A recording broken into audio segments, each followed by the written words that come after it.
Most people over 60 have heard the same warning for years. Cut back on coffee. It raises your blood sugar. It's hard on your heart. If you're worried about diabetes, put the cup down. But here's what surprised me after spending years sitting across the table from patients just like you, going over their lab results one by one. The thing everyone assumes is the problem almost never was. And the real answer took me a long time to see clearly, because it was hiding in plain sight, in a place nobody thinks to look. I'm not going to tell you what it is yet. I want you to sit with that question for a minute, the way my patients used to, because the answer changed how I practice medicine, and I think it might change something for you too. It isn't dramatic. It isn't a secret ingredient or a miracle discovery. It's something quieter than that, something so ordinary that most people, myself included at one point, walked right past it for years without ever giving it a second thought. Stick with me, because by the end of this video, you'll understand something about your own morning cup that almost none of your friends know, and it might just change how you feel about a habit you already love. If you enjoy simple, doctor-backed health advice made especially for adults over 60, consider subscribing to Prime Health Insight. Every week we share practical ways to help you stay healthier, stronger, and independent. Now let's get back to that question, because there's a lot more to this story than most people ever hear. I want to tell you about a patient I'll call Frank.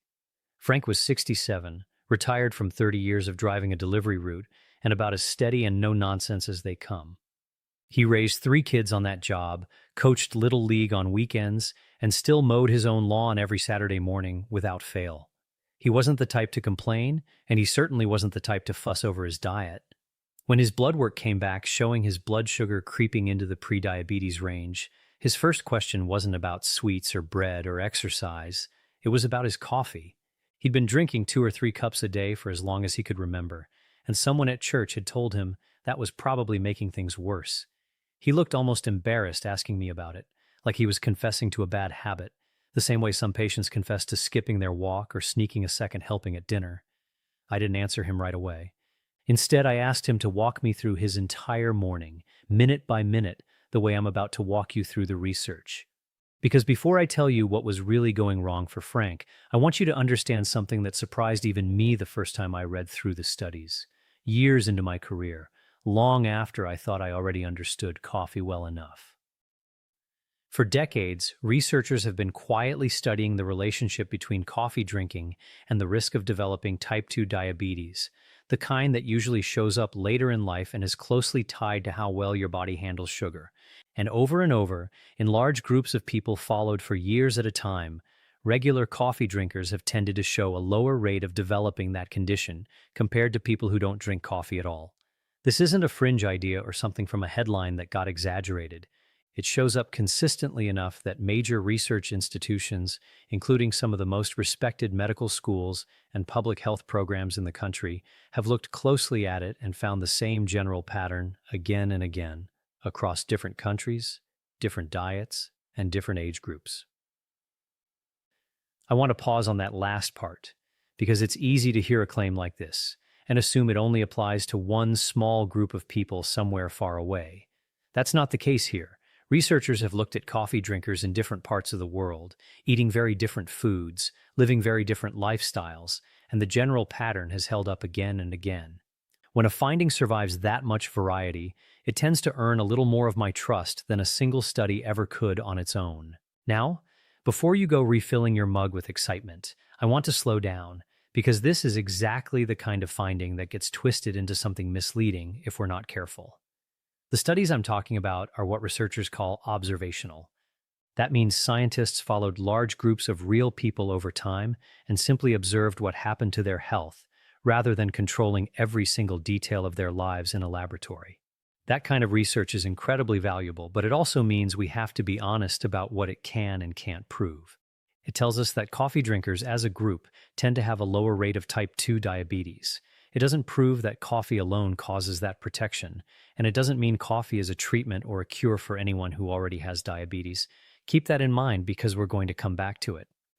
I remember the first time I sat down and read through this research carefully, years ago, half expecting to find the same warnings I'd been trained to repeat to my patients, without much second thought. Instead, I found study after study quietly pointing the same direction, And I sat there wondering how something so widely misunderstood could have this much solid evidence sitting behind it the entire time, largely unnoticed. That's often how medicine works. The truth isn't always dramatic. Sometimes it's just been overlooked because it doesn't fit the story we already believed.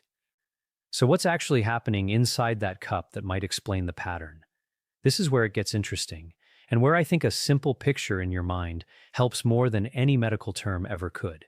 Think of your blood vessels and cells like a garden hose system running through your whole body, carrying blood sugar and nutrients to every part of the yard. Over time, especially as we get older, that hose system can get a little stiff, a little less responsive, a little slower to adjust flow when it's needed.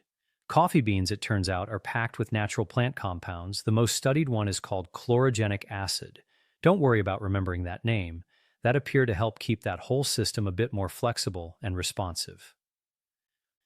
There are also antioxidants in coffee, which you can think of as tiny cleanup crews that go around neutralizing some of the everyday wear and tear that happens inside our cells, simply from being alive for 6 or 7 or 8 decades. Coffee is also naturally rich in magnesium, a mineral that plays a real role in how our bodies manage insulin, the hormone that helps move sugar out of the bloodstream and into our cells where it can be used for energy. Put those pieces together, and you start to see why researchers have a genuine evidence-based theory for why coffee drinkers might show this pattern. It's not magic.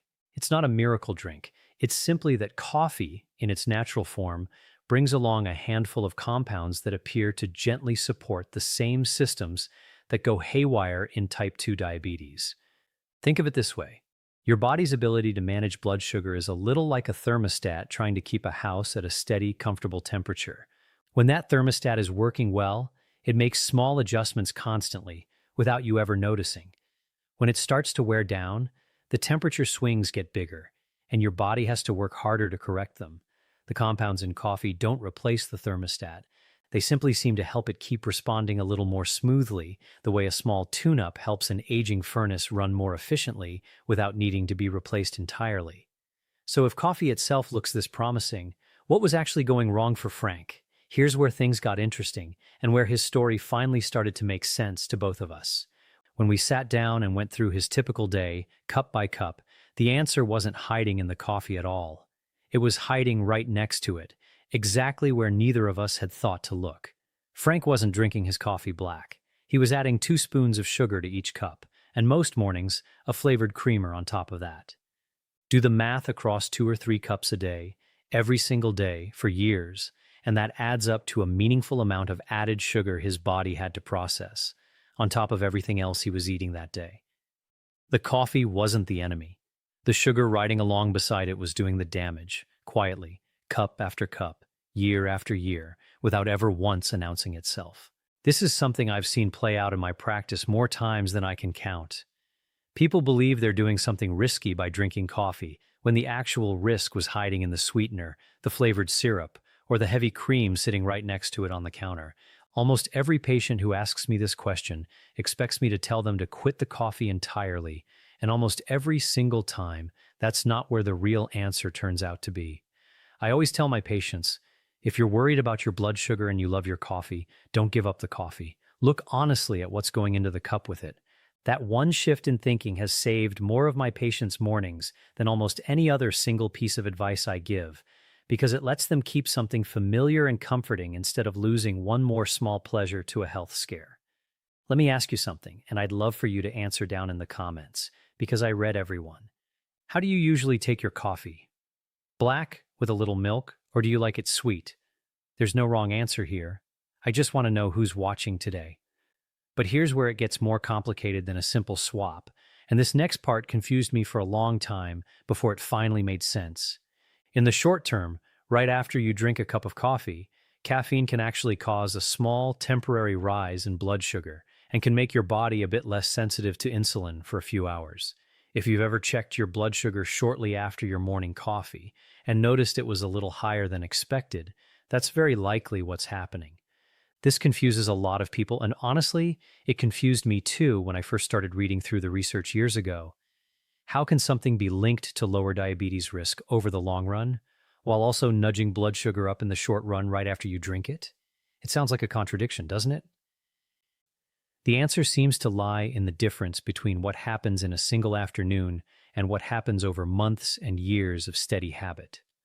Long term, regular coffee drinking appears to be associated with better overall blood sugar regulation and a lower risk of developing diabetes in the first place. Short term, right after that cup, caffeine can cause a temporary blip. For most people, especially those who don't already have diabetes, that temporary blip doesn't seem to matter much in the bigger picture. But if you already have diabetes and you're monitoring your blood sugar closely, this is worth knowing because it explains a pattern you might have noticed yourself and wondered about without ever having an answer. This matters even more once you're past 60 because our bodies simply don't process things the way they did at 30. Our insulin sensitivity naturally shifts with age, meaning it can take a little more effort for our cells to respond the way they once did without a second thought. Our sleep gets lighter and more easily disrupted, sometimes by things as small as a room that's slightly too warm or a worry that surfaces the moment the lights go out. Our blood pressure tends to run a bit higher, and our whole system simply has less room for error than it did decades ago. None of that is bad news exactly. It's just the honest truth of getting older, and it's exactly why the small details around a habit like coffee start to matter more with each passing year. And that brings me to something that surprised me almost as much as the sugar did with Frank, something that hides in an entirely different part of the day, in a place I almost didn't think to look until one particular patient forced me to. What about decaf? This is one of my favorite things to explain, because it surprises almost everyone I mention it to. Decaffeinated coffee still contains many of those same beneficial plant compounds, the chlorogenic acid, the antioxidants, the magnesium. Several studies have found a similar association between decaf coffee and lower diabetes risk, as with regular coffee, which strongly suggests that caffeine itself isn't the main hero of this story. The coffee bean is doing a lot of the work, caffeine or not. That single fact quietly changes the whole conversation for a certain kind of patient. I think about a patient I'll call Mary when I explain this part, because her story shows exactly why that matters. Mary was 72, sharp as a tack, and had been a lifelong coffee drinker, 3 cups a day without fail, ever since she was a young mother getting up early with small children. The trouble was her sleep. She'd wake up at 2 or 3 in the morning and lie there until dawn, staring at the ceiling, and she was convinced it had nothing to do with her coffee because her last cup was always right after lunch, hours and hours before bedtime. When we looked closer, though, caffeine was still moving through her system well into the evening, quietly keeping her nervous system a little more alert than she realized, long after she'd stopped consciously feeling it. Here's the part that connects everything together. Poor sleep, it turns out, is closely tied to worse blood sugar control the next day. So Mary's restless nights may have been quietly working against her morning numbers the entire time, without her ever suspecting the connection between the two. She tried everything else first, cutting out screens before bed, a warmer bedroom, even a new mattress, before we ever got around to talking honestly about her coffee. We didn't take away her coffee. We simply switched her to decaf after her first cup of the day. Within a couple of months, she was sleeping through most nights, and her morning glucose readings were noticeably steadier. She told me she felt like she'd gotten away with something, keeping her ritual and her rest at the same time, and honestly, in a way she had. What struck me most wasn't the number on her lab report. It was watching someone get a piece of their life back simply because we finally looked in the right direction. That's the real lesson sitting underneath both Frank's story and Mary's. It was never really about whether to drink coffee. It was about paying attention to the small details riding along with the habit, the sugar, the timing, the caffeine, and adjusting those instead of giving up something that brings comfort every single morning. If someone you love has been told to cut out coffee because of worries about diabetes or blood sugar, or if they're just confused about what's actually true, consider sending them this video. Maybe it's a spouse who's been quietly missing their morning ritual for months. Maybe it's a friend who gave up coffee cold turkey after one scary comment from a well-meaning neighbor. Sometimes one small piece of accurate information changes how someone approaches their whole morning routine, and that can ripple out for years, not just for them, but for anyone who watches them make that first cup differently. Now, Timing matters more than most people realize, and I want to give you something practical here before we finish. Something you can use starting tomorrow morning without any real effort at all. Drinking coffee on a completely empty stomach first thing in the morning can be harder on some people's digestive systems, especially as we get older and stomach acid patterns naturally change. A lot of my patients do better having a small bite of something, even just a piece of toast or a few crackers, before that first cup touches their lips. It's a small adjustment, but it makes a noticeable difference for people who've dealt with an uneasy stomach in the morning for years without connecting it back to their coffee. And try to avoid coffee within about 6 hours of bedtime, the way Mary eventually learned to. I know that can sound early if your last cup usually comes right after dinner, but remember, caffeine lingers far longer in the body than most people expect, quietly working in the background long after the taste is gone. That single change can quietly protect both your sleep and your morning blood sugar at the same time, working together rather than against each other, the way they were for Mary before we ever figured out the connection. Before we close, I want to mention 3 situations where this isn't something to figure out on your own, and instead is worth a real conversation with your doctor. I don't know your medical history, and no video ever could, so think of these as your 3 checkpoints rather than a final answer. The first is medication. If you're taking medication for diabetes, very high caffeine intake in some people can interact with how certain medications work. And everyone responds a little differently, so this is worth a direct conversation rather than a guess. The second is your stomach and your blood pressure. If you deal with heartburn, acid reflux, or a sensitive stomach, or if your blood pressure has been harder to control lately, coffee can affect both of those in ways worth monitoring together with your physician, since even small changes matter more once other conditions are already in the picture. And the third is bone health, particularly for women past menopause, since some research has raised small questions about coffee's effect on calcium absorption, an effect that appears modest, especially if your overall diet includes enough calcium and vitamin D, but is still worth factoring into the bigger picture of your health. None of these 3 checkpoints mean coffee is off limits for you. They simply mean this is worth 10 minutes at your next appointment, rather than a guess made alone at the kitchen counter. Moderation, not fear, is the theme running through every single one of them, and your own doctor, who actually knows your labs, your medications, and your history, is always the better judge than any general advice, including mine. I know this has been a lot of information, so let me bring it back to where we started. I asked you to sit with a question earlier about what was really going wrong for people like Frank if it wasn't the coffee itself. Now you know, it was never really about the coffee. It was about everything quietly riding along beside it, the sugar, the timing, the sleep it was stealing without anyone noticing. Those are things you have real control over, starting tomorrow morning without giving up something you look forward to. So here's my one small suggestion for today, not a complete life overhaul, just one honest step. Look at your coffee exactly as you drink it tomorrow morning. Notice what you're adding to it. And if there's an easy swap sitting right there, a little less sugar, a splash of milk instead of flavored creamer, a slightly earlier cutoff time in the afternoon, consider making just that one change. That's it. That's the whole assignment. No new routines to remember, no complicated tracking, nothing to buy at the store. Just one honest look at a cup you already hold in your hands every single day. Small, honest steps like that are exactly how my patients, people like Frank and Mary, end up with better numbers and more confidence in their own health, one cup at a time. Tonight or tomorrow morning, when you make that first cup, take just a moment before you drink it. Notice what's really in there with it. You may find nothing worth changing at all, and I sincerely hope that's exactly what you find. But if there's one small thing quietly working against you, the way there was for Frank and the way there was for Mary, tomorrow morning might be the first time you finally notice it, sitting right there in your own 2 hands. There's something I've come to believe after all these years of sitting across the table from people just like you. Getting older doesn't have to mean a long list of things you're no longer allowed to enjoy. Sometimes it just means learning to enjoy them a little more wisely, with a little more attention and a little more understanding of what your body actually needs from you now. Frank still has his 3 cups. Mary still has her ritual every morning. Neither of them gave up a single thing they loved. They just got a little smarter about how they loved it. And that, more than any single fact I've shared with you today, is the real takeaway I hope you carry with you.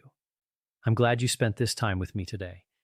If this helped you see your morning coffee a little differently, I'd love to hear about it in the comments. And I hope you'll join me again next time here on Prime Health Insight, where we'll keep working through these questions together, one honest conversation at a time. Take care of yourself, and I'll see you in the next video.